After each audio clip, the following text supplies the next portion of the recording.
Simple interest, part 1. Find the simple interest, big I. Principal equals $250, which is also known as the letter P. Interest rate equals 4%. We represent the interest rate by little r. And we know that 4%, percent means out of 100, so we could write 4 over 100, or 0.04. Time is equal to 3 years, which is equal to little t. So we want to use our simple interest formula, where we're going to substitute our known values for these letters. So we're looking for the simple interest, letter I. P, we know, is $250. So I substitute 250 for the letter P. For the letter R, I can substitute the interest rate, 4%, or 0.04.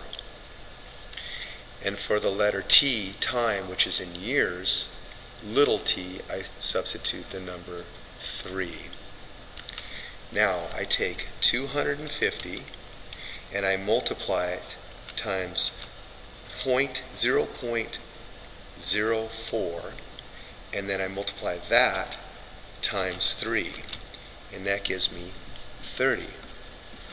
So my simple interest on $250 over 3 years at 4% is $30.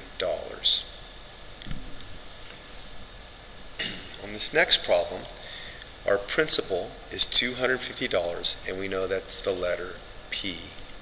Our interest rate is 3.5%, which we know is 3.5 out of 100, which is equal to 0.035.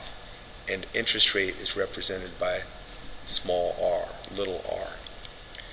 Our time, we always want it in years.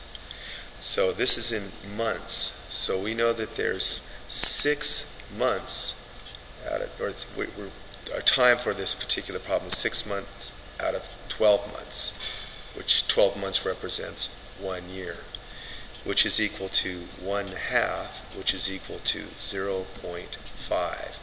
And we represent time by little t.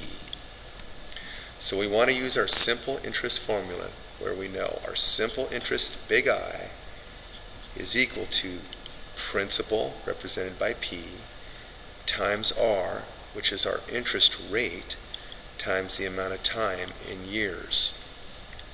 So substitution, instead of writing P, I'm going to write $250 times R, and our interest rate, 0.035, 3.5%, times our time, T, which is 0.5, 1/2 of a year. So I take 250 times 0.035 times 0.5, and that's equal to 4.375. So our interest in the 6 months is $4, and we'll round up, $4.38 equals I. And that's it.